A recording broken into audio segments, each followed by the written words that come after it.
ओम श्री हरि विवेक चूड़ामणि मंगलाचरण तथा ब्रह्म निष्ठा का महत्व जो अज्ञेय होकर भी संपूर्ण वेदांत के सिद्धांत वाक्यों से जाने जाते हैं, उन परमानंद स्वरूप सदगुरु देव श्री गोविंद को मैं प्रणाम करता हूँ।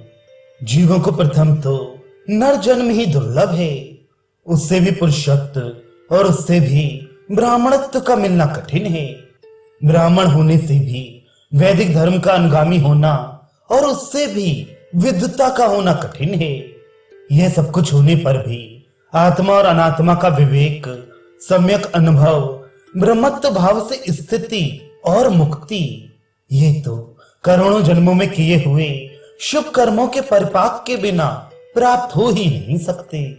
भगवत कृपा ही जिनके प्राप्ति का कारण है, वे मनुष्यत्व, मुक्त होने की इच्छा और महान पुरुषों का संग, ये तीनों ही दुर्लभ हैं। किसी प्रकार इस दुर्लभ मनुष्य जन्म को पाकर और उसमें भी जिसमें श्रुति के सिद्धांत का ज्ञान होता है, ऐसा पुरुषत्व पाकर जो मूढ़ बुद्धि अपने आत्मा की मुक्ति के लिए प्रयत्न नहीं करता, वह निश्चय ही आत्मघाती है। वह असत में आस्था रखने के कारण अपने को नष्ट करता है। दुर्लभ मनुष्य देह और उसमें भी पुरुषत्व को पाकर जो स्वार्थ साधन में प्रमाद करता है, उससे अधिक मूढ़ और कौन होगा। भले ही कोई शास्त्रों की व्याख्या करें, देवताओं का यजन करें, नाना शुभ कर्म करें अथवा देवताओं को भजें, तथापि जब तक ब्रह्म और आत्मा की एकता का बोध नहीं होता, तब तक 100 ब्रह्माओं के बीच जाने पर भी, अर्थात 100 कल्पों में भी मुक्ति नहीं हो सकती, क्योंकि धन से अमृतत्व की आशा नहीं है। ये श्रुति मुक्ति का हेतु कर्म नहीं है, ये बात स्पष्ट बतलाती है। ज्ञान उपलब्धि का उपाय, इसलिए विद्वान संपूर्ण बाह्य भोगों की इच्छा त्याग कर संत शिरोमणि गुरुदेव की शरण जाकर उनके उपदेश किए हुए विषय में समाहित होकर मुक्ति के लिए प्रयत्न करे और निरंतर सत्य वस्तु आत्मा के दर्शन में स्थित रहता हुआ योगारूढ़ होकर संसार समुद्र में डूबे हुए अपने आत्मा का आप ही उद्धार करे। आत्म अभ्यास में तत्पर हुए धीर विद्वानों को संपूर्ण कर्मों का त्याग कर भव बंधन की निवृत्ति के लिए प्रयत्न करना चाहिए। कर्म चित्त की शुद्धि के लिए ही है, तत्व दृष्टि के लिए नहीं। वस्तु सिद्धि तो विचार से ही होती है, करोड़ों कर्मों से कुछ भी नहीं हो सकता। भली भांति विचार से सिद्ध हुआ रज्जु तत्व का निश्चय ब्रह्म से उत्पन्न हुए महान सर्वभय रूपी दुख को नष्ट करने वाला होता है। कल्याणप्रद उक्तियों द्वारा विचार करने से ही वस्तु का निश्चय होता देखा जाता है। स्नान, दान अथवा सैकड़ों प्राणायामों से नहीं। अधिकारी निरूपण, विशेषतः अधिकारी को ही फल सिद्धि होती है। देश काल आदि उपाय भी उसमें सहायक अवश्य होते हैं। अतः ब्रह्मवेत्ताओं में श्रेष्ठ दया सागर गुरुदेव की शरण में जाकर जिज्ञासु को आत्म तत्व का विचार करना चाहिए। जो बुद्धिमान हो, विद्वान हो और तर्क वितर्क में कुशल हो, ऐसे लक्षणों वाला पुरुष ही आत्म विद्या का अधिकारी होता है। जो सत्सद विवेकी, वैराग्यवान, शमदम आदि षट संपत्ति युक्त और मुमुक्षु हो, उसी में ब्रह्म जिज्ञासा की योग्यता मानी गई है। साधन चतुष्टय, यहाँ मनस्वियों ने जिज्ञासा के 4 साधन बताए हैं। उनके होने से ही सत्य स्वरूप आत्मा में स्थिति हो सकती है, उनके बिना नहीं।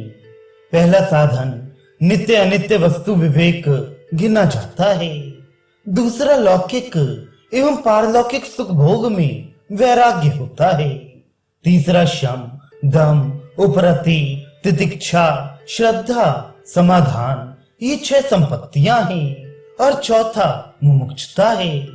ब्रह्म सत्य है और जगत मिथ्या है, ऐसा जो निश्चय है, यही नित्य अनित्य वस्तु विवेक कहलाता है। दर्शन और श्रवण आदि के द्वारा देह से लेकर ब्रह्मलोक पर्यंत संपूर्ण अनित्य भोग्य पदार्थों में जो घृणा बुद्धि है वही वैराग्य है। बारंबार दोष दृष्टि करने से विषय समूह से विरक्त होकर चित्त का अपने लक्ष्य में स्थिर हो जाना ही शम है।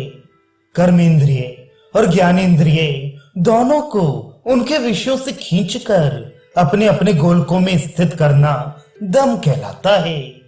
वृत्ति का बाह्य विषयों का आश्रय ना लेना यही उत्तम उपरति है। चिंता और शोक से रहित होकर बिना कोई प्रतिकार किए सब प्रकार के कष्टों का सहन करना तितिक्षा कहलाती है। शास्त्र और गुरु वाक्यों में सत्यत्व बुद्धि करना इसी को सज्जनों ने श्रद्धा कहा है, जिससे कि वस्तु की प्राप्ति होती है। अपनी बुद्धि को सब प्रकार शुद्ध ब्रह्म में ही सदा स्थिर रखना इसी को समाधान कहा है। चित्त की इच्छा पूर्ति का नाम समाधान नहीं है। अज्ञान से लेकर देह पर्यंत जितने अज्ञात कल्पित बंधन हैं, उनको अपने स्वरूप के ज्ञान द्वारा त्यागने की इच्छा मुमुक्षुता है। वह मुमुक्षुता मंद और मध्यम भी हो तो भी वैराग्य तथा शम आदि षट संपत्ति और गुरु कृपा से बढ़कर फल उत्पन्न करती है। जिस पुरुष में वैराग्य और मुमुक्षुत्व तीव्र होते हैं, उसी में शम आदि चरितार्थ और सफल होते हैं। जहां इन वैराग्य और मुमुक्षुत्व की मंदता है, वहां शम आदि का भी मरुस्थल में जल प्रतीत के समान आभास मात्र ही समझना चाहिए। मुक्ति की कारण रूप सामग्री में भक्ति ही सबसे बढ़कर है और अपने वास्तविक स्वरूप का अनुसंधान करना ही भक्ति कहलाता है।